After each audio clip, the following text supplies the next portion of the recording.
¿Cuántas promesas te han hecho que no se han cumplido? Yo no te prometo un gran sueldo. Te prometo un trabajo fijo. No te prometo que siempre sea como el primer día. Te prometo que nunca te faltarán las fuerzas. No te prometo que todos tus compañeros resistan.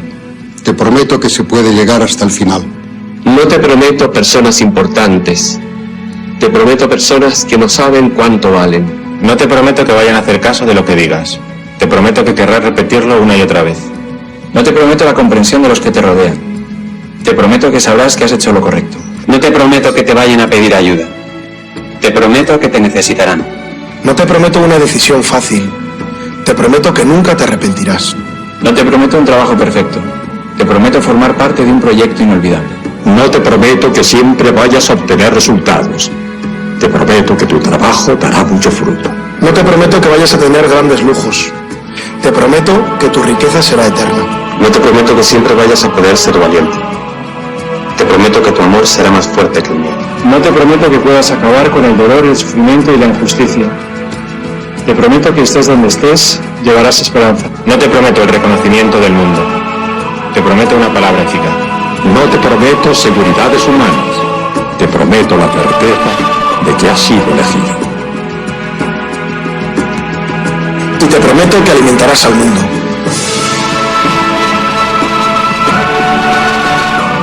Unirás corazones. Acompañarás a los que sufren. Confirmarás a los que quieren ser fuertes. Experimentarás con ellos la verdadera alegría. Sumergirás a los hombres en la verdad. Y serás sacerdote, testigo de Jesucristo.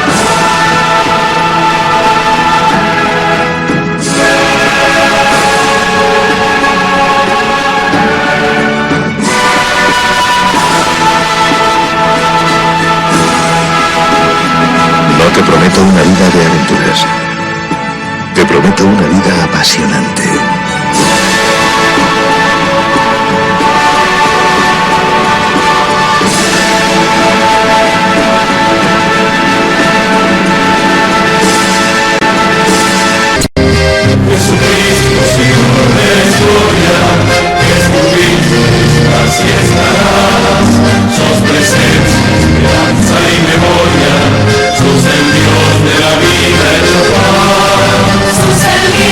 Jesús que estuviste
peor analfabeto es el analfabeto político. No oye, no habla, no participa de los acontecimientos políticos. No sabe que el costo de la vida, el precio del poroto, del pan, de la harina, del vestido, del zapato y de los remedios dependen de decisiones políticas. El analfabeto político es tan burro que se enorgullece y ensancha el pecho diciendo que odia la política. No sabe que de su ignorancia política nace la prostituta, el menor abandonado y el peor de todos los bandidos, que es el político corrupto, mequetrefe y lacayo de las empresas nacionales y multinacionales. Milei destruye el campo y las empresas. La propuesta del peronismo hacia lo privado.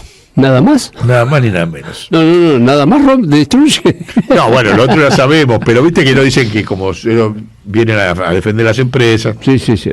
En la carátula estoy yo, ¿por qué? Porque tuve una entrevista en torno a este tema y nos abrió la puerta para poder trabajar ese plan con Ferraresi, volver a poner, que es el que está en el medio, y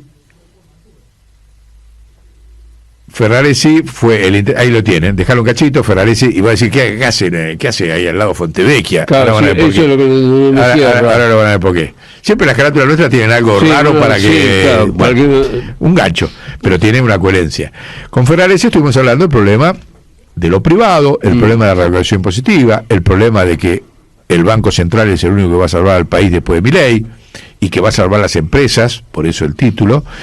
Y después al final del programa vamos a pegar ahí un reportaje que le hace Fontevecchia a Cecilia Todesca. Cecilia Todesca fue la primera candidata a ministro de Alberto Fernández, una economista muy lúcida, que tiene un muy buen debate, pero que justamente lo ponemos porque no abarcan lo que nosotros vamos a decir ahora.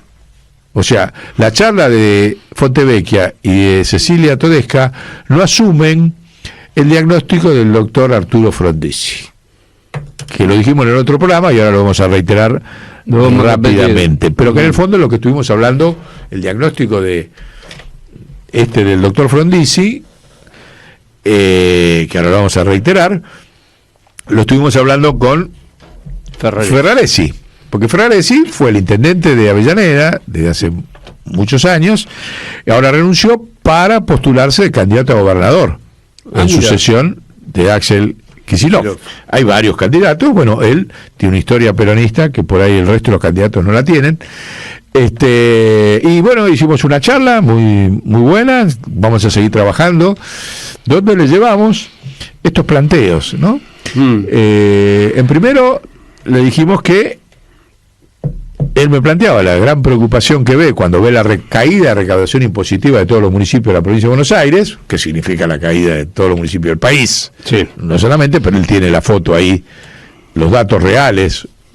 Dice, es tremendo, dice, los que se sienten después de Milei acá, se sienten en una bomba de tiempo, dice. Y bueno, justamente de eso te vengo a proponer. Mira, yo tengo la solución. Sí, claro, modestamente, si la solución no es los impuestos, es la emisión de la moneda. No hay otra. Es el Banco Central. O sea, todos los estados del mundo, y estuvimos hablando largo y tendido, por eso yo le dije, a mí me interesa apoyarte, que vos llegues a gobernador, si a vos te interesa sentarte en el directorio del Banco Central, en representación de todos los gobernadores del país. Porque esto que vos decís, que es que la caída de la recaudación no tiene pisos a nivel nacional, porque a su vez cada vez más la recaudación va a parar una deuda externa que cada vez es mayor. O sea, vos tenés sentado ahí un comensal que es un cáncer, todo. Y encima te baja la actividad económica, porque te baja la actividad económica, te baja la deflación, te baja todo, vos a nivel... Entonces, solamente eso lo podés reequilibrar, como lo decimos nosotros, como hacen todos los países del mundo, desde el Banco Central. Le pareció interesante analizar el tema. Me dijo, bueno, pero el problema de la emisión y la inflación, no, espera, eso, la matriz de insumo producto, hablamos sobre esa herramienta que no tiene el Estado para poder controlar los precios monopólicos. Y después pusimos los ejemplos mundiales. Hablamos sobre cómo funcionan los bancos centrales de Brasil, de Noruega, de Estados Unidos, el mito ese de BlackRock, fondo de inversión, es mentira. Lo estuvimos hablando ahí, porque BlackRock hoy tiene un capital de $26 billones. ¿Saben cuánto es originario del fondo Ahí estamos en la reunión. El fondo de capital de inversión, de genuino, que fondo de pensión, fondo de inversión, 3 billones. El resto es todo emisión de moneda del Banco Central de Estados Unidos, eso que tiene la careta que dicen Reserva Federal, pero es el Banco Central de Estados Unidos, que le emite dólares y se lo da al fondo de BlackRock para que salga a llevar adelante, a tapar agujeros en todos lados del mundo. El primer gran contrato se lo dio cuando fue la crisis del 2008. Ahí le dio 12 billones de dólares, emitió moneda el Banco Central de Estados Unidos y se lo dio a BlackRock. Y con eso salió a tapar la crisis mundial que se caía toda. Tapar es, te pongo la guita acá, te pongo allá, esta empresa se va a caer, este banco que es sistémico no se puede caer, poner la guita. Pero para que no aparezca el Banco Central emitiendo, porque si es verdad de que todo se sostiene por emisión, es mentira el tema del déficit fiscal. Claro. Para que eso no se instale como debate mundial, los tipos fabrican máscaras que son sostenidas por los bancos centrales. ¿Cuáles son esas máscaras? La más clarita es Reserva Federal, BlackRock. Después, en la crisis de la pandemia, otros 12 billones de dólares para sostener la crisis de la pandemia. O sea que el 90% del capital de BlackRock es plata emitida por el Banco Central de Estados Unidos desde el 2008 hasta ahora. Lo mismo se puede hablar del Banco Central chino, es inimaginable, súper secreto, nadie sabe, pero evidentemente es mucho más eficaz que el otro, porque se quedaron con el mundo. El Banco Central Europeo, ni hablar, emite, y todo lo que es deuda de las empresas le dice, venía, tomá, te hago un decreto, vení dentro de 50 años a ver si te lo pago. Bueno, Brasil ni hablar, hablamos del Banco de Desarrollo de Brasil. Entonces dijimos, mirá, el problema es que esta asimetría con el mundo hace que los empresarios argentinos o las multinacionales extranjeras no puedan competir, porque las multinacionales van a los lugares donde los bancos centrales de esos países le dan plata a largo plazo, o le dan subsidios para la energía, para esto. Donde los estados no dan eso, se van. Por eso en Argentina se están yendo todos, a pesar de estar el súper liberal Milei, y nunca se fueron más multinacionales que con Milei, y nunca quebraron más empresas y van a seguir quebrando mientras este esté, porque el Estado no tiene nada para ofrecerle frente a una deflación mundial sin piso que baja los precios, elimina los mercados internacionales, la posibilidad de competir, etcétera, todo eso. Entonces lo estuvimos hablando. Entonces, coincidiendo en el diagnóstico y coincidiendo que el Banco Central es el único factor que puede revertir, después de Milei, este desastre argentino. Y surgió también ahí varias propuestas novedosas del peronismo. Por ejemplo, una es, no solamente para que los sectores sociales, yo se lo planteé como que él inicie una campaña política en torno al eje hacia lo que supuestamente son enemigos, el peronismo es enemigo, supuestamente el peronismo es enemigo de lo privado, en empresas, en esto, el campo, qué sé yo. Hay otra ley, vieron que nosotros decimos que están subutilizadas, la ley del Banco Central, la ley de defensa de la competencia, la ley de defensa nacional y la ley contra el terrorismo. Hay una quinta ley que se la llevé y ahora la digo por primera vez. Está subutilizada la ley de protección de los suelos argentinos, no de la propiedad, de la desertificación del suelo argentino. Producto de esta crisis, los productores agrarios cada vez, como no tienen precios monopólicos cada vez más altos, los precios monopólicos aumentaron 6.000 veces desde que se privatizaron. Me refiero a todos los combustibles de los cuales derivan los nutrientes, los fertilizantes, todo eso arranca de eso. Aumentó 6.000 veces en 35 años. En el mundo aumentaron 3 veces los fertilizantes. O sea que los productores agrarios son víctimas, el campo es víctima de los precios monopólicos que aumentaron 6.000 veces contra los competidores internacionales del campo que aumentaron 2 veces.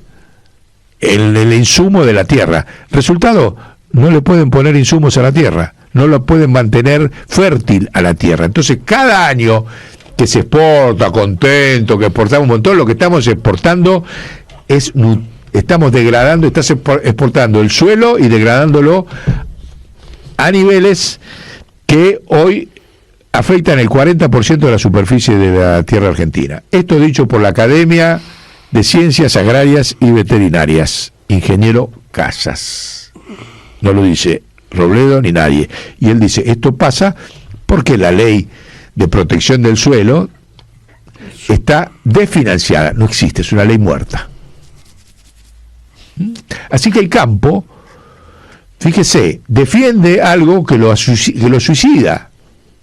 Porque si vos atacás al Estado y no asumís que el Banco Central tiene que emitir para que a vos los suelos, entre otras cosas, no se te dejen de degradar, tu hectárea no solamente cada vez produce menos, porque está desertificada por la erosión eólica, hidráulica, de nutrientes, etcétera, todas las variables que hay ahí, sino que encima vale menos la hectárea y vale menos tu producción.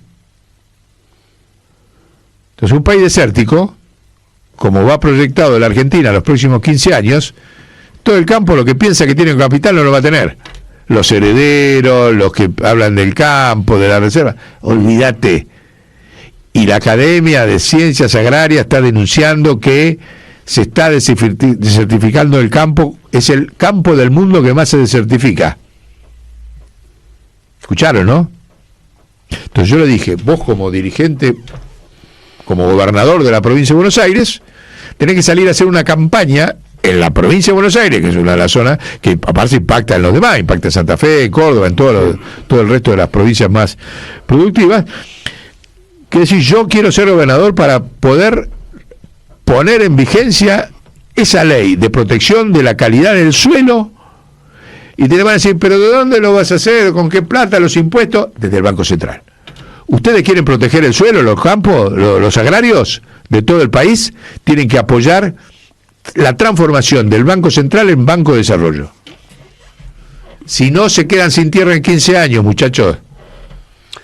Se quedan sin tierra, no. Se les hace un desierto. Bueno, claro. Está bien. Exacto. Claro. Sí, podés ir comprando camellos en lugar de vacas, ¿no? Podés ir en lugar de chancho, vas a comprar dromedarios, sí, esas cosas, claro. ¿No? Sí. Pero esto lo digo yo, lo dice la Academia de Ciencias Agrarias y Veterinarias de la Argentina.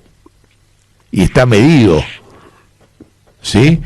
Está dicho por Coninagro, por todo, que la gente dejó de fertilizar, de usarlo, cosas para proteger, porque no le da la plata. Han subido tanto los precios monopólicos que no pueden nutrir la tierra. Y entonces el peronismo tiene que hacer una política. Basta de esa pelotudez de la 125, de que son la oligarquía del campo. No es así, papá. No es así. Es otro mundo. No tiene nada que ver con el de Néstor, que planteó, bueno, no importa. Sí. Es otra discusión, hace 25 años de eso. Y tenés otra proyección. El campo se transforma en desierto. Comparar los nutrientes que le pone Brasil, le ponen 10 veces más nutrientes a la tierra que Argentina. Claro, ¿cómo no va a tener 4 veces más cosecha que la Argentina? Pero tiene Petrobras, que es estatal, y define los precios de los nutrientes en función del objetivo de producción agrícola. Entonces, el peronismo, y esto lo hablamos ahí con Ferraresi, tiene que salir un nuevo planteo hacia la actividad privada, porque Milei los está destruyendo a todos.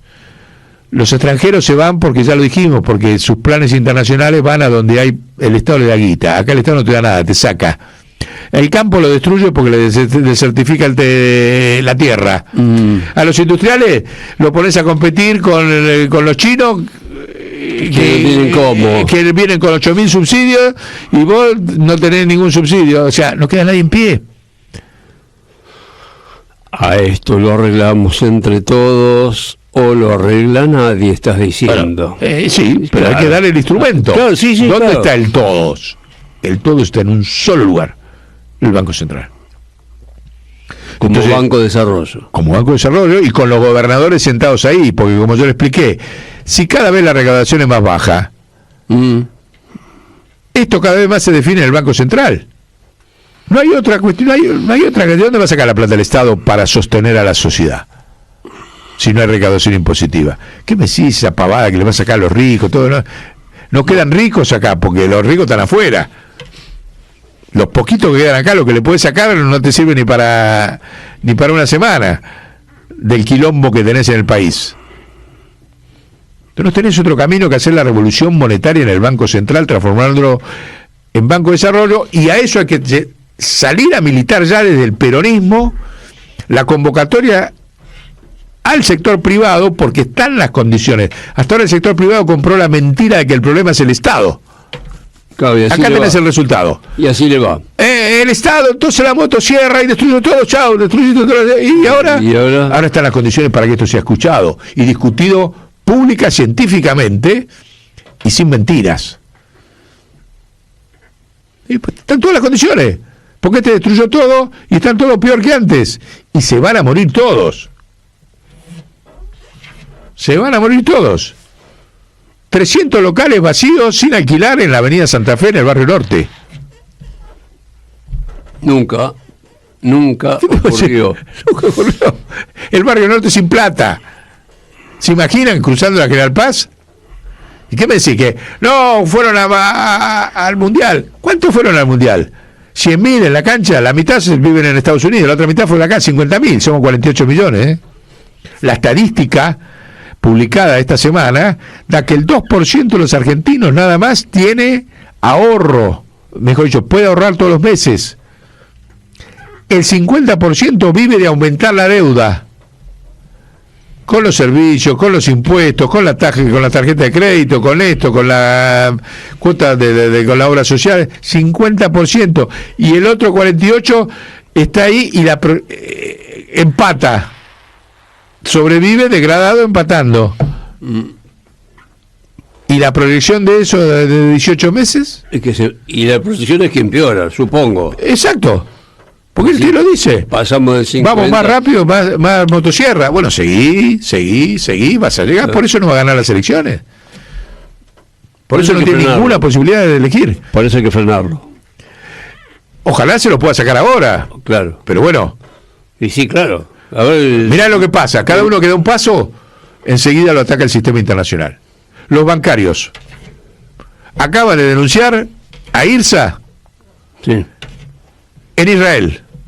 Le pidieron una reunión al embajador de Israel acá y en Israel que intervenga porque está despidiendo a todos los trabajadores del banco hipotecario. Elstein, los Lubavitch.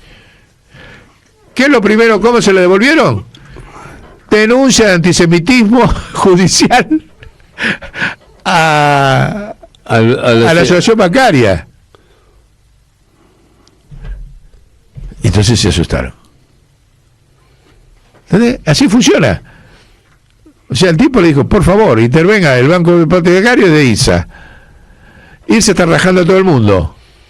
Porque ya no hay crédito hipotecario, ya nadie toma crédito hipotecario, porque nadie tiene mango. Nadie tiene mango. Entonces raja a todos los empleados. La bancaria interviene y le pide, le digo, muchachos, si Israel se convirtió en un imperio, bancate que la gente le vaya a pedir a la embajada del imperio. Como Estados Unidos, todo el mundo lo putea porque es un imperio y te rompe las pelotas con las empresas. Bancátela. No, denuncia de antisemitismo a, ¿cómo se llama? El secretario general de la bancaria. Palazzo. A Palazzo. Al pobre radical me lo denunciaron de antisemita. ¿Qué tendrá que ver, no? Bueno, ¿se dan cuenta? Entonces, está así, esto llega es una olla a presión que va a explotar en las elecciones. Va a ser 70-30. Sacame a este tipo de arriba con la motosierra, porque, o sea, ya me cortó las dos piernas, me queda la cabeza y los brazos. Le doy 4 meses más, 4 años más, ya está. Voy al cementerio. Es así, voy al cementerio. No hay discusión ideológica, ni partidaria, ni que sos gorila, ni peronista, ni cristinista, ni esto, ni Axel, ni nada. Todo, te lo está diciendo Jaldo. Jaldo te está anunciando que la microeconomía es un desastre. La microeconomía es un desastre, que nadie recauda impuestos. Y cierro acá con... van a ver... escuchen esto del doctor Frondizi, 1962, y después comparen lo que dice Frondizi con lo que van a escuchar Fontevecchia. Estoy interpelando acá a Fontevecchia, lo estoy invitando a que me invite a hablar de este tema de Frondizi a su programa. En su charla con Cecilia Todesca, una mujer economista, seria, hija de desaparecidos, qué sé yo, pero que no termina de entender dónde está el problema. Y nos conocemos, y te lo digo de frente mar. Si querés entender los dos dónde está el problema, discutamos el desarrollismo de Frondizi, Fontevecchia y Cecilia Todesca. Ahí tienen el programa, ahí tienen el libro, Diálogo con Frondizi, de Félix Luna, donde Frondizi describe que, ahí lo tienen, publicado en 1962, y esto se lo digo también a Ferraresi y a todos los peronistas, que lean este libro. Ahí Frondizi explica por qué Irigoyen, desde el 1916 hasta 1927, no planteó la estatización del petróleo en la Argentina, sino que planteó que había que concesionar áreas a los sectores privados. Miren qué interesante. Y que de repente en el año 28 los diputados radicales dijeron no, hay que poner el monopolio estatal del petróleo. Y Irigoyen lo aceptó. ¿Pero por qué lo aceptó? Escuchen, estas son palabras de Frondizi en el reportaje de Félix Luna. Reportaje. Dice Irigoyen como presidente, página 69 de este libro, ¿no? Irigoyen como presidente de la Nación sostuvo ante el Congreso Nacional entre 1919 y 1927 un proyecto de ley por el que se admitía la concesión de áreas a empresas particulares, hasta el momento mismo en que los diputados irigoyenistas sostienen la tesis del monopolio estatal en julio de 1928. La posición del partido en el Congreso y fuera de él había sido favorable a la explotación privada, salvo opiniones de carácter personal. Ese cambio de actitud de Irigoyen se debió a muchas razones, pero había una muy importante.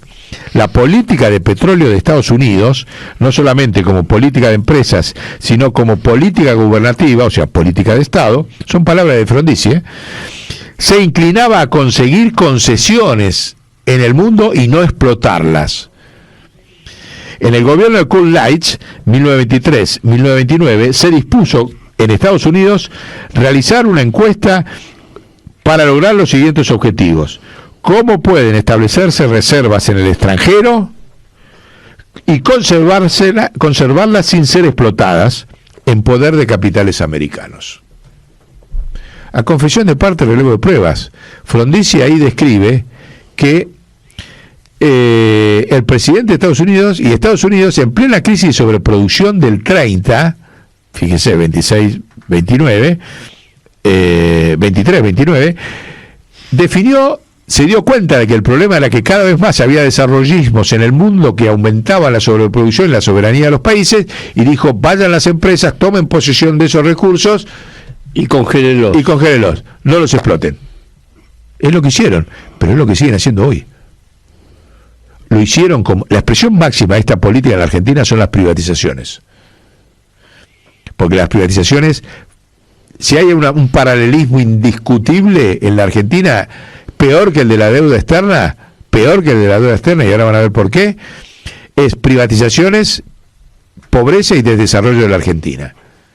Porque la masa de los números que desarrolló la Argentina, porque las privatizaciones cayeron en manos de empresas que tenían esta política de Estado que acaba de plantear Estados Unidos en el 29 y después se hizo extensiva a toda la OTAN, que son los que se quedaron con todas las privatizaciones, los franceses, los españoles, los yanquis, ¿sí? Los italianos ya no son ni imperio. Entonces, ese problema que hizo que, escuchen esto, los precios de las empresas privatizadas aumentaron 6.000 veces en 35 años. Los precios internacionales aumentaron 2 veces de todos los insumos de las privatizadas. ¿Se dan cuenta, no? Eso es lo que dice el señor, tomá posesión. Entonces, tomá posesión de las reservas, que ya no son reservas solo petroleras, es de la logística. Las privatizaciones no solamente privatizaron las empresas públicas o las empresas privadas y mineras, etcétera, sino que privatizaron la logística. Y la logística productiva y de circulación de bienes en el país. Cuando privatizaste el Paraná, cuando privatizaste los gasoductos, cuando privatizaste el Banco de Desarrollo, que dejaste de tener crédito a largo plazo, eso es privatizar el futuro de la logística de un país. ¿Para qué? Para que no se desarrolle. El hipotecario. Pero el hipotecario sigue existiendo, más o menos bajo nivel, pero el otro desapareció. El Banco de Desarrollo desapareció, o sea, sacale la herramienta de financiamiento del desarrollo de la Argentina. Es lo mismo que dijo, que denunció Frondizi en el 26, y que demostró Frondizi que era política de Estado de Estados Unidos, adaptado a la realidad de 50 años después, o más, casi, sí, 60 años después. ¿Se dan cuenta? Entonces los empresarios, la clase media, los políticos, la academia, ¿cómo no discute esto la academia? ¿Cómo no discute esto la academia? Bueno, de estos temas estamos hablando gracias a la puerta que nos abrió Ferraresi, de lo que tiene que ser el programa del peronismo en el gobierno inevitable después de Milei. Podríamos decir volver a ser peronismo. Exacto, exacto. Y los dejamos ahora escuchando el programa de este reportaje de 20 minutos que le hace Fontevecchia a la economista Cecilia Todesca.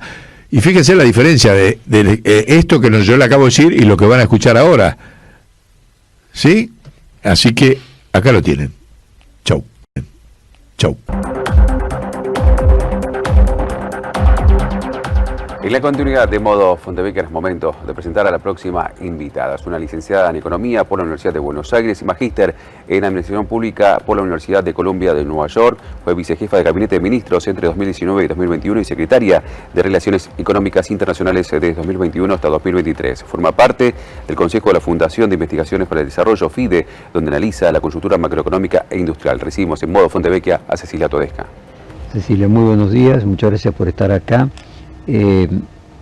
Comentábamos en la publicidad de que se había cruzado recién con Natalia Botana y que le decía que el peronismo se ponga las pilas. Sí. Me gustaría su visión de cómo está su partido, cómo lo imagina que va a llegar el año próximo. No sé si soy una voz autorizada para describir la situación del justicialismo, que es una situación compleja, pero doy mi opinión en todo caso como militante. Creo que estamos, digamos, desde hace unos años en circunstancias históricas que vienen cambiando aceleradamente. Digamos, este mundo no es comparable ni siquiera al mundo que nosotros enfrentamos al inicio del gobierno de Alberto Fernández en el 2020, ¿no? Entonces los desafíos son muchos y el peronismo tiene esta impronta en la cual tiene que poder interpretar bien los que las personas le demandan a la política, porque ese siempre ha sido el lugar del peronismo, ¿no? Estar cerca de la gente, de lo que se vive, y justamente por eso estar cerca de la producción de empleo, de la producción en general, de las exportaciones, de una idea de democracia fuerte, integrada regionalmente, con un lugar soberano desde el cual se habla con el resto del mundo. Y bueno, esto no es una tarea fácil, porque la coyuntura ha cambiado mucho, y mi impresión en todo caso es que no se trata simplemente de repetir lo que siempre dijimos, porque eso no tiene impacto en la gente, incluso en aquella gente que normalmente vota al peronismo o que está en el centro y por momentos nos vota y por momentos no. Y no por digamos, saquemos a la gente que es francamente antiperonista y nunca votaría al partido peronista, sino porque todos estos otros de algún modo interpretan que nuestras palabras y nuestras ideas no están reflejando adecuadamente el mundo. Y ahí es donde me parece que hay que tratar de hacer el esfuerzo más grande. Y por supuesto, además, estamos en una crisis de liderazgo, entre liderazgos muy potentes, digamos, que van, digamos, ubicándose en lugares distintos, y bueno, y frente a un gobierno que también es sumamente agresivo, y que también nos trae ciertos debates, ¿no? Respecto de la democracia, respecto de un conjunto de valores vinculados con la democracia, con la defensa de los derechos humanos, que pensábamos que era un terreno común y para todos los partidos políticos, y parece que no están así. Entonces digo, hay que volver sobre lo que siempre fue el peronismo, lo que pasa es que no se puede volver sobre lo mismo. Hay que poder reinterpretar eso a la luz de lo que vemos que pasa hoy en el mundo. Yo la escucho, Cecilia, y me viene la analogía con la figura de las nuevas canciones en su momento que planteó Kicillof. Voy hacia atrás, volver mejores, que era lo que había planteado Alberto. ¿Hay posibilidad de interpretar nuevas canciones y que sean interpretadas como originales con la cercanía de Cristina Kirchner dentro de ese sector, o queda marcado por una historia del pasado difícil de recuperar? No, sin duda que se puede hacer. Primero, que yo soy de las que piensa que los dos gobiernos de Cristina aportaron una gran cantidad de ideas y que fueron bastante a contrapelo y revulsivos en su momento, y con bastante inteligencia por parte de la expresidenta para identificar los momentos políticos donde se podían llevar adelante algunas modificaciones que luego fueron muy buenas para la Argentina. Doy solo dos casos, el más conocido, el que todo el mundo identifica, YPF. Cristina se dio cuenta, teníamos un déficit en energía, nos pegaba muy fuerte sobre la balanza de pagos, y Cristina en ese momento fue adelante con todo un proceso que ha sido bastante traumático y que, por cierto, ahora tiene un cierre que le da la razón a ella. Y no solamente le da la razón el juicio internacional, sino que YPF se ha convertido, ha vuelto a ser la empresa nacional que puede liderar las nuevas tecnologías. De hecho, yo estaba repasando los números para venir acá, y casi el 70% de los proyectos de RIGI tienen a YPF como socia, ¿no? Entonces este es un primer caso en el que Cristina tuvo, vio el problema, identificó la solución y tuvo la valentía de ir adelante, porque no era fácil. De hecho, nos comimos un juicio muy largo internacional por este tema.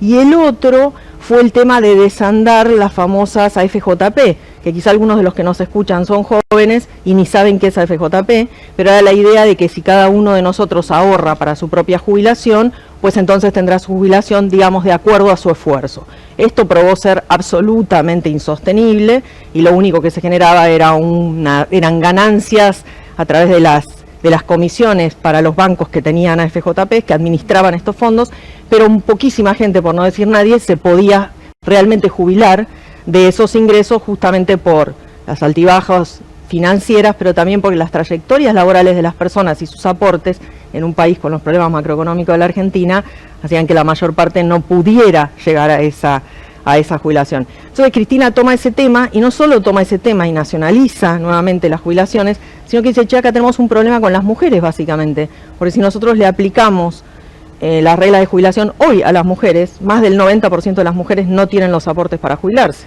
Y eso no quiere decir que no hayan trabajado, quiere decir que entran y salen del mercado de trabajo porque tienen las tareas de cuidado sobre sus espaldas.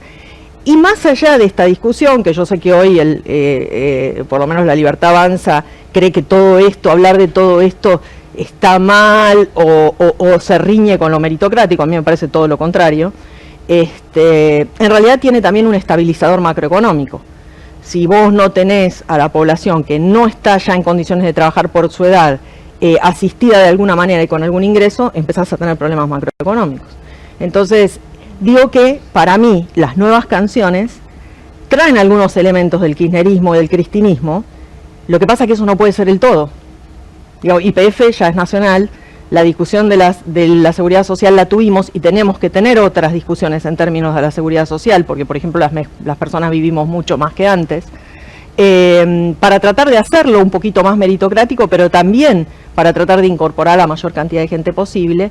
E insisto, lo que nos falta acá es hacia dónde va el mundo, de qué manera la Argentina va a poder generar los empleos necesarios para que podamos vivir en paz y democráticamente, y que la gente pueda sentir que, qué sé yo, que sus hijos, que sus sobrinos, que sus familias van a poder tener lo que es básico para poder disfrutar de la vida, ¿no? Es decir, y como Colombia.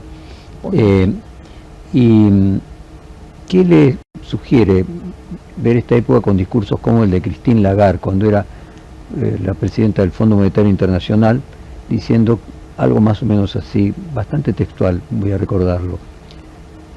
la gente está viviendo demasiado tiempo. Este es un problema para la economía y los presupuestos de las naciones. Tenemos que hacer algo. Es decir, si los viejos viven mucho tiempo, es un problema para la economía. Bueno, es un problema para la economía si no queremos cambiar ninguna otra cosa. Y esto nos conecta con lo otro. Uno de los problemas que está teniendo no la Argentina, el mundo en general, es cobrarle impuestos a los ricos. Lo voy a decir así de manera muy franca para que se entienda. Entonces, si nosotros solo le vamos a cobrar impuestos a los trabajadores y las trabajadoras, que tienen además trayectorias laborales más inestables por un montón de cambios en las condiciones de los empleos en general, insisto, no solo en Argentina, pues estamos en un problema. Pero resulta que cobrarle impuestos a los ricos sí se puede hacer. De hecho, en Brasil acaban de hacer un cambio muy interesante donde algo así como 16 millones de personas son trabajadores, van a pagar menos impuestos, lo que sería impuesto a la renta, para nosotros impuesto a las ganancias, porque bajan el piso y las exenciones las suben, y a su vez le están cobrando más impuestos a los más ricos. Yo doy un número de un trabajo que hizo la Fundación Friedrich Ebert. En el caso de Argentina, las personas que tienen más de 100 millones de dólares, de acuerdo a la base que este informe publica, son unas 140 personas. Si uno le cobrara un impuesto adicional del 2% a la renta a estas personas, obtendría 0,44 del PIB. Es decir, todo lo que necesitamos para que las universidades funcionen, las universidades públicas nacionales en todo el territorio nacional funcionen bien. ¿No deberíamos hacer algo de eso? Entonces rápidamente te dicen, no, pero entonces las inversiones se van a otro lado. Otros países están dando esas discusiones y estaban avanzando, de hecho Brasil lo hizo. Podríamos tener una conversación regional en este sentido. Entonces sí, las personas viven más, sí, de rentas generales hay que aportar cada vez más a los sistemas de seguridad social, porque con los aportes de los trabajadores y los empresarios no es suficiente, pero eso no quiere decir que no tengamos de dónde sacar el dinero, simplemente no estamos queriendo hacerlo.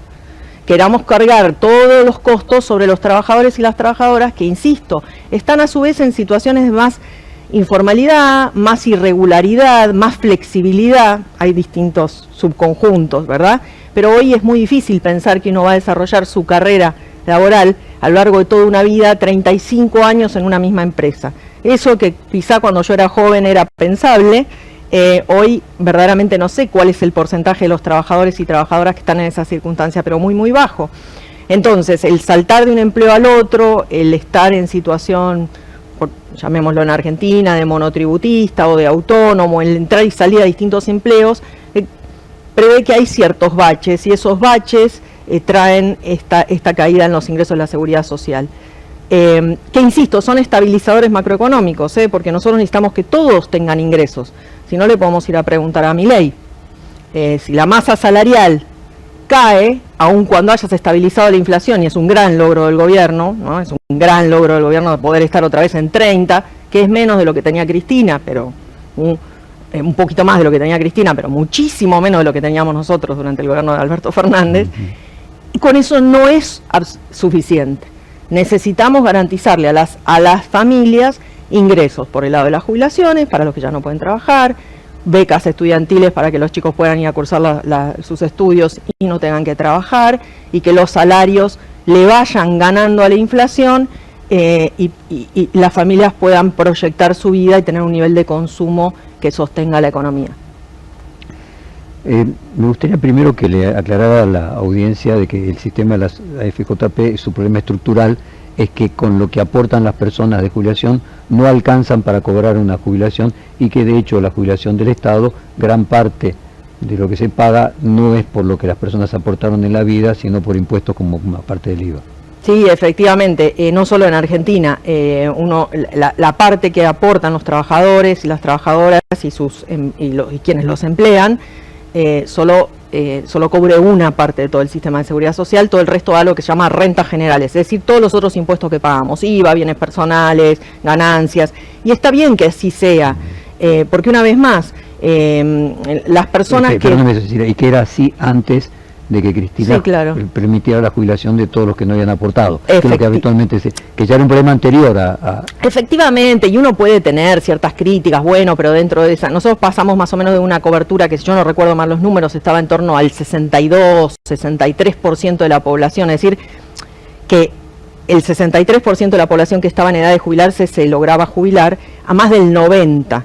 Entonces hay algunas personas que dicen, bueno, pero vos ahí le diste una jubilación a gente que no la necesitaba y que no había aportado. Y es cierto que hay algunos casos así, pero son mínimos respecto del total. En el total lo que pasó es que jubilaste un montón de mujeres, y hombres también, pero sobre todo mujeres, que habían entrado y salido del mercado de trabajo o que habían trabajado informalmente muchos años o que habían dedicado varios años de su vida a criar hijos, que también es un trabajo, aunque no sea remunerado. Digo, los que nos escuchan, incluso nosotros que estamos sentados acá, mientras nosotros estamos sentados acá, en nuestras casas pasan algunas cosas de las cuales alguien se tiene que ocupar. Y entonces esto es el tema de las tareas de cuidado y el efecto macroeconómico que tiene, que las mujeres puedan o no sumarse al mercado de trabajo y que pueden ser reconocidas en estas tareas, también es importante. Y por eso digo, Cristina hizo lo que hizo y para mí fue correcto, y eso nos permitió además elevar el ingreso de las familias y sostener el consumo y también una vida digna, porque cuando vos te jubilás también tenés asociado el PAMI, entonces tenés asociado cierta cobertura de medicamentos, y eso también le quita presión al resto de los que aportan en la familia, ¿no? Porque si el jubilado o la jubilada tiene su jubilación y tiene la cobertura médica, bueno, eso presiona menos sobre el resto del ingreso y no lo puede dedicar a otras cuestiones. Pero con esto solo no estamos, porque seguimos haciéndonos más grandes, la población sigue creciendo, los costos médicos aumentan, porque tenemos más tecnología, pero esa tecnología hay que pagarla, tanto en términos de aparatología y de estudios como de los medicamentos, ¿no? Antes íbamos al médico, el médico más o menos te miraba y te decía, bueno, tomate esto. Hoy te mira así de lejos, te dice 3 estudios que te tenés que hacer, ¿no? Después vas a volver, después te va a dar medicamentos que son más caros, probablemente tu expectativa de vida por esto aumente y está buenísimo, pero alguien tiene que pagar todo eso. Entonces hay reformas pendientes en el sistema de seguridad social, por supuesto, en la situación de la salud también. Por eso para mí las nuevas canciones van en torno a tomar lo que se hizo y salió bien y ver qué nos falta hacer hacia adelante. Y tener las agallas y la valentía para decir ciertas cosas. El otro día justamente decía esto, digo, no estamos pudiendo cobrarle a los que más tienen, y alguien puso en un comentario, esta señora de lentes no sabe que se van a ir a vivir a otro lugar. Bueno, esta señora de lentes sí sabe que eso puede pasar, y simplemente les aclaro que de todos modos, aún bajando los impuestos como lo ha hecho el gobierno de Milei, las tasas de inversión en la Argentina son bajísimas y la inversión extranjera directa es negativa. Bernie Sanders propuso que en la salida a la IPO de las empresas de inteligencia artificial se le cobrara 50% de impuesto a las ganancias. Ahora es cierto que se van a otro lado, incluso en Estados Unidos se les van a Irlanda, por ejemplo.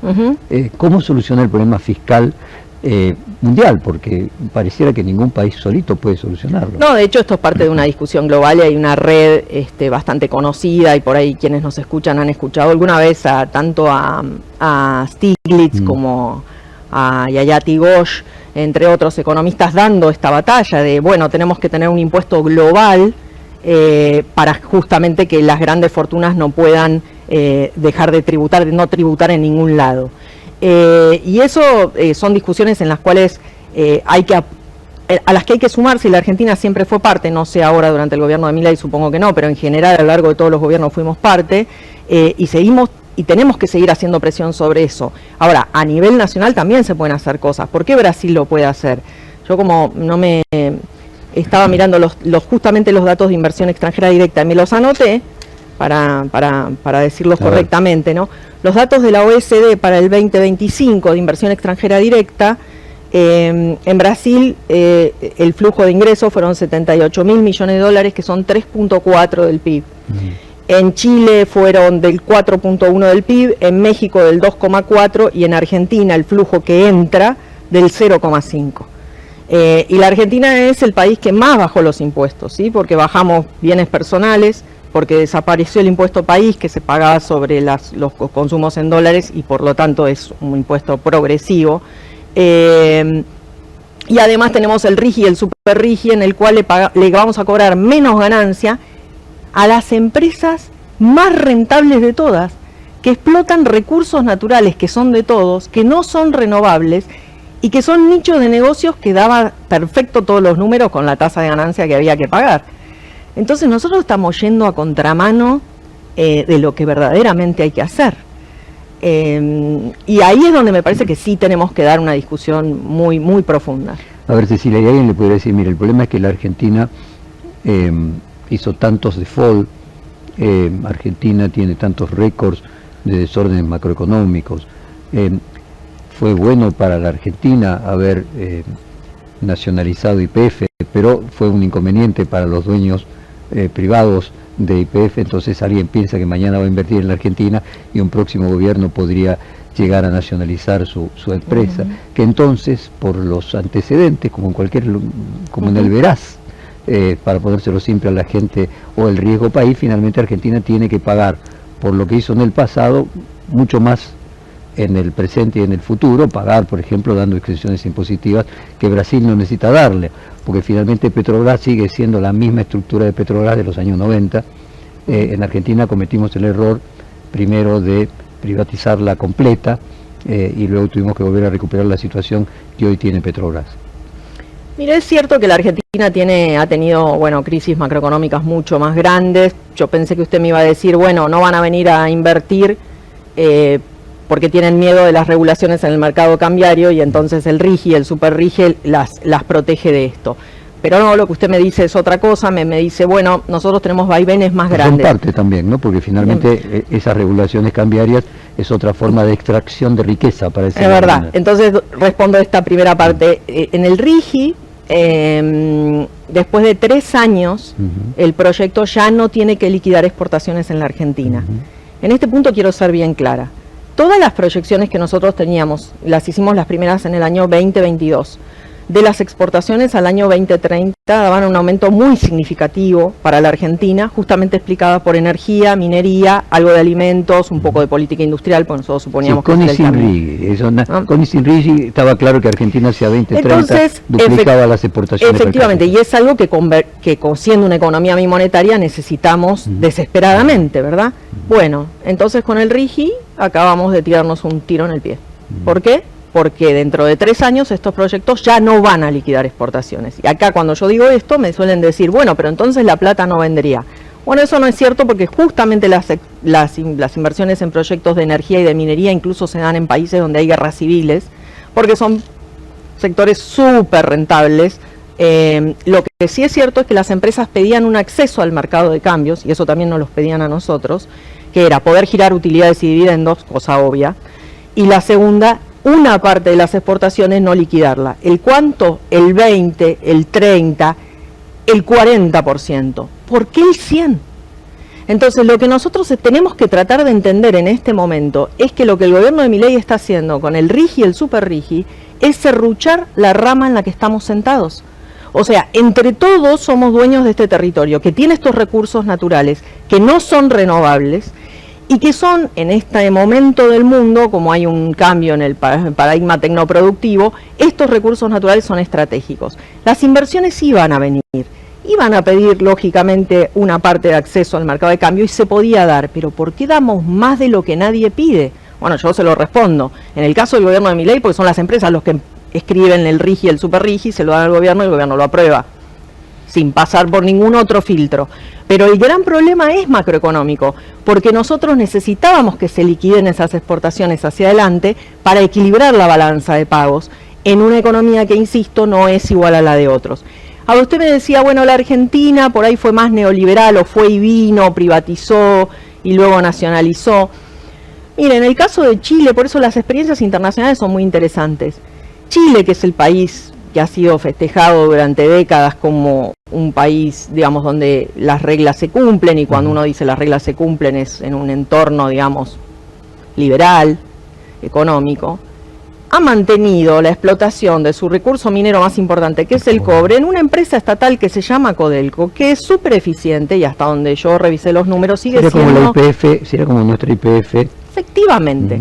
Entonces se puede hacer con empresas públicas, pero por supuesto, se pueden manejar de una manera razonable, pero por supuesto. Y hace 1 año y medio Chile también aprobó una ley que se llama Royalty Minero, en donde las inversiones de gran escala, mineras de gran escala, le pusieron un tope a todos los impuestos que le pueden cobrar. Escuche este número, 46,5%. ¿Sí? ¿Para qué? Para generar 3 fondos. uno para cubrir a las regiones, se llaman en el caso de ellos, no provincias, que tienen explotaciones y entonces tienen problemas ambientales vinculados con la explotación minera. Entonces, digamos, fondos para remediación, fondos para invertir en ciencia y tecnología y agregar valor en Chile, y un tercer fondo para aquellas provincias o regiones que tienen un gap de desarrollo, están por abajo del promedio, ¿no? Con la idea de que los recursos naturales deben arrastrar a todos hacia arriba, ¿no? Entonces, si lo puede hacer Chile, que es no sé, el ejemplo máximo de seriedad y de estabilidad, ¿por qué nosotros no podemos tomar algunas decisiones en ese sentido? Entonces, Cecilia, ¿cómo puede ser que si hubieran venido sin el RIGI y encima le damos el RIGI, la inversión extranjera directa sea tan baja? Bueno, ahí vamos a tratar de ser honestos, que es algo que últimamente no paga mucho, pero bueno, no importa. Por supuesto que hay un efecto dislocado, arrastre de las regulaciones, ¿no es cierto? En inversión, en por ejemplo, utilidades y dividendos, que por mucho tiempo no pudieron salir, obviamente las empresas se están poniendo al día. En IED lo que se espera sigue dando negativo, pero se espera que va a subir y va a ser positivo. Mi discusión con el RIGI, con el Super RIGI y todo lo demás es que nos estamos perdiendo la gran oportunidad en base a estos recursos naturales, que son estratégicos para nosotros y críticos para las economías centrales, de desplegar una política industrial y científico-tecnológica y soberana para, por un lado, cuidar el ambiente, digamos, hacer cosas más razonables. Por el otro lado, tratar de que todas las provincias puedan sumarse de algún modo a esta oleada, porque si no nos queda una gran parte de la población sin atender. Siendo honestos, y yo les sigo todo su recorrido, podríamos decir que la enseñanza es que finalmente cuando uno, aquello que en economía se puede hacer lo que uno quiere, lo que no se puede es evitar las consecuencias. Si ejerce demasiada presión sobre un sector, más tarde lo termino pagando, y que la clave es el equilibrio, y que Argentina paga hoy en términos de inversión internacional directa consecuencias de malas políticas en el pasado. A ver, le voy a decir lo siguiente para desafiar un poco esto. Dile. En términos de la regulación del mercado cambiario, sí, hay un efecto, y seríamos necios en negarlo. Sin embargo, la idea de que simplemente desregulamos todo el mercado de cambio, seremos felices, si quiere, vemos los números de la felicidad. Por eso digo, siendo honestos, ninguna de las dos cosas. ¿Sí? Son un desastre, ¿no? Probablemente el problema de la Argentina es que privatizamos el 100%, después lo nacionalizamos necesariamente, y finalmente lo que estamos es yendo de un extremo al otro, que lo que tendríamos que tener es un equilibrio mayor, que sí ha tenido Brasil, yo recuerdo, por ejemplo, a Palocci entrevistarlo, y bien el ministro de Economía de Lula, me viene a subir a Lula y le pregunto las retenciones, y Palocci me dijo textualmente: Brasil no cobra impuesto a las exportaciones. Lo considero así, no cobra impuesto a las exportaciones. Sí, algo evidentemente de esas nuevas canciones tiene que recoger no solamente lo bueno hecho en el pasado, sino lo malo hecho en el pasado. Lo malo sin duda, pero ojo que lo bueno también, y eso, y ahí se lo quería disputar. La tasa de inversión en términos del PIB siempre es más alta durante los gobiernos peronistas que en los gobiernos liberales, a lo largo de, Cristina ni hablar, pero también en el gobierno de Alberto. De todos modos, tasas de inversión sobre PIB totalmente insuficientes, porque en los picos, si usted mira los picos, es 22% del PIB. Bueno, nos faltan, digamos, 8 o 10 puntos para empezar a hablar por la transformación que necesita nuestra estructura productiva, ¿no? Ahora, con el gobierno de Milei estamos en 17 y 18. Entonces, acá se abre otra cuestión, que es cuál es, luego de todos los movimientos que ha hecho el gobierno de Milei en favor del poder concentrado y de las grandes inversiones y todo lo demás, uno podría ver los resultados y decir, ¿y qué está pasando? Bueno, acá sí yo creo que hay un problema de orden político, que es la falta de compromiso de las élites argentinas con una idea de país a futuro, francamente se lo digo, ¿no? Entonces, porque a pedir de boca, ¿no? Es cierto, todo lo que le han pedido al gobierno de Milei, el gobierno de Milei les ha dicho que sí. Y entonces, lo he escuchado al ministro de Economía también decir, bueno, ¿y dónde? Bueno, ¿no? ¿Y cuándo arranca? Bueno, entonces, ¿cuándo arranca? Necesitamos tener una política soberana de cuáles son los problemas que tenemos, cuáles son las soluciones. ¡Fuera! ¡Fuera! ¡Fuera!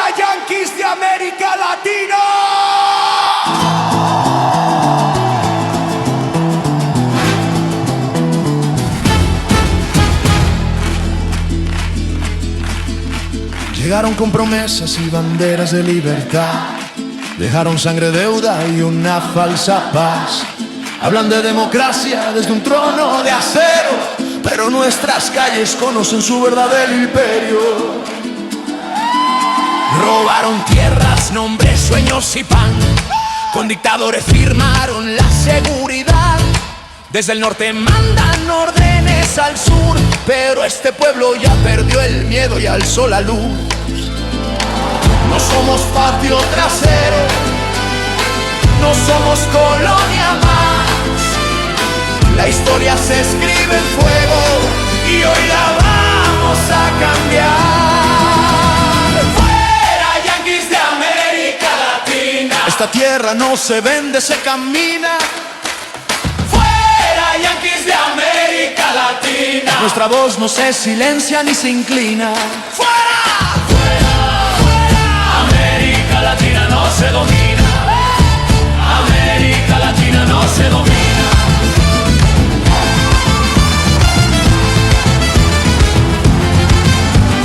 Países militares sobre pueblos sin voz, corporaciones mandando más que Dios.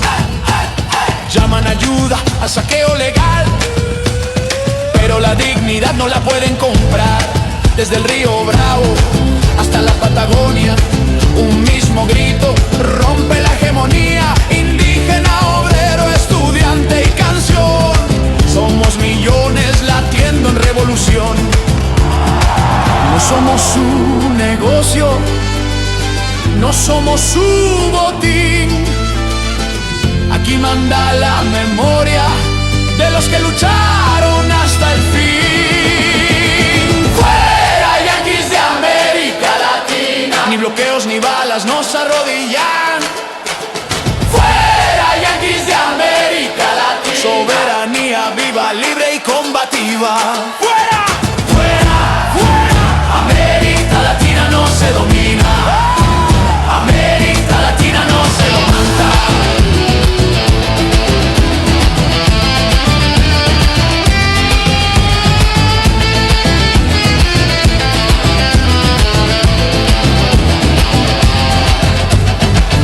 Golpes, no más mentiras, no más imperios sobre nuestras vidas. La patria es grande, la lucha también. Si tocan a uno, respondemos 100. ¡Fuera, yanquis de América Latina! Desde el barrio hasta la cordillera. ¡Fuera, yanquis de América Latina! Este continente ya decidió su bandera. ¡Fuera!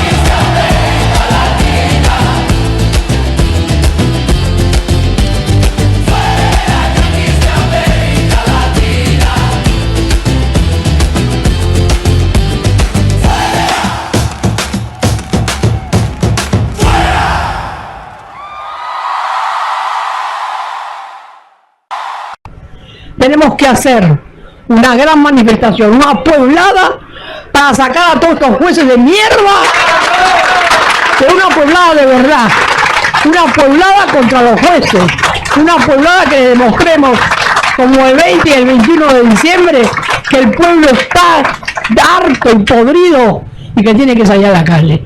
Si no nos animamos a hacer una cosa como el 20 y el 21 de diciembre, aunque nos caguen a palos, ya sé que nos van a venir a pegar, pero lo más importante es hacer una pueblada contra todos los jueces atorrantes que... Pueblo que escucha, únete a la lucha.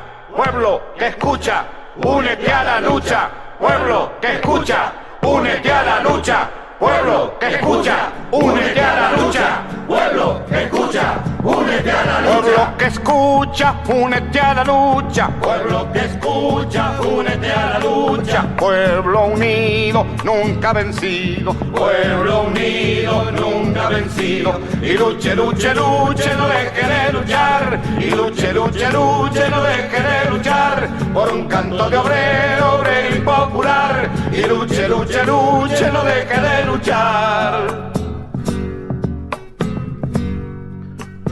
Pobre el pobre que no luche, siempre callado nomás. Le han de robar su guitarra, nunca más ha de cantar. Y luche, luche, luche, no deje de luchar. Y luche, luche, luche, no deje de luchar por un canto de obrero, obrero y popular. Y luche, luche, luche, no deje de luchar. Pueblo que escucha, únete. ¿Qué cosas tiene mi pueblo que no las puedo callar? Cualquiera viene y le ofende y el calladito nomás. Pero guarda al que trampea, pero guarda al que le miente, porque mi pueblo no es tonto, porque mi pueblo es valiente, porque mi pueblo algún día cuando la sangre reviente habrá de salir cantando con un fusil en la frente. Y entonces no habrá más niños durmiendo bajo los puentes, ni obreros, ni campesinos, siempre apretando los dientes, porque mi pueblo es de machos y nadie me lo desmiente. Y luche, luche, luche, no deje de luchar. Y luche, luche, luche, no deje de luchar por un canto de obrero, obrero y popular. Y luche, luche, luche, no deje de luchar. Un pueblo unido jamás será vencido. Un pueblo unido jamás será vencido. Un pueblo unido jamás será vencido.